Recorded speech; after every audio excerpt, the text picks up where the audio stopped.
This year, 5 teachers were invited on board NASA's P-3B aircraft to fly at 500 meters above the glaciers of Greenland with Operation IceBridge, a 6-year mission to study Arctic and Antarctic ice.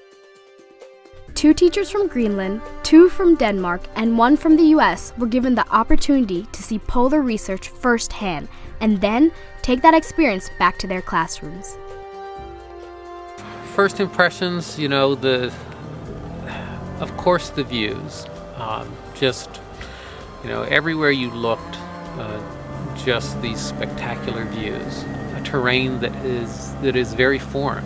I grew up in northwestern Pennsylvania, and of course I've seen snow before, but never the glacial terrain that you see on one of these flights. Being an IceBridge flight, first you get the surprise that you're allowed to do a lot of things. We're allowed to go around and look at all the researchers' work. We're allowed to talk to them. We're even allowed to go out in the cockpit as long as we don't bother anyone too much.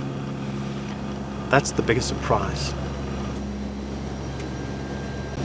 That was takeoff. This is about the most exciting thing I've done for a long time. The next one is that it's a bit tough. You need to be able to grab onto something when you come into the air holes. You need to be prepared for some turbulence and for a bit of air sickness if you're not too strong.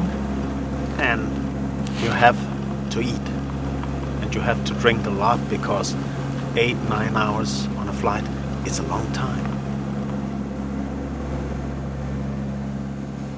I might say it's an incredible experience to see the ice from above and the mountains and flying with these incredible pilots, going very low over the glaciers, going very close to the mountains. So that has been a fantastic experience to see how such professional people can do their work, and talking to the scientists and feel their enthusiasm towards these subjects.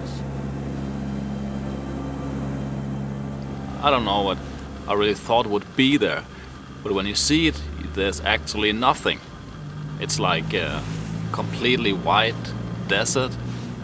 You can see there's nothing. No life, no tree, no animal, nothing. Just flat ice. But then when you get to the edges, it gets much more interesting. You have mountains and you have the crevasses. I think for me the crevasses was the defining moment. When you are looking down into the crevasses and you're imagining how would it be if I was down there walking with a backpack, maybe a ski. Could I manage? Could I pass there? The teachers took advantage of a day on the ground to travel to the terminus of the Russell Glacier, where they were able to touch the ancient ice and sample the glacier's meltwater. While the teachers stayed back a safe distance from the glacier's calving front, 2 hikers from a different group provided a sense of scale as they got dangerously close to the wall of ice.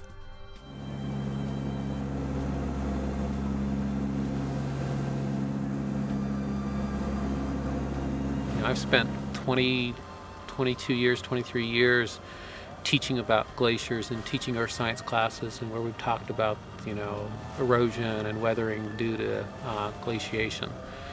But I've never seen it until today, until the flight. And I think that makes you a better educator. I think it makes you a better communicator of the science. Fantastisk fly med 60'er-teknologi.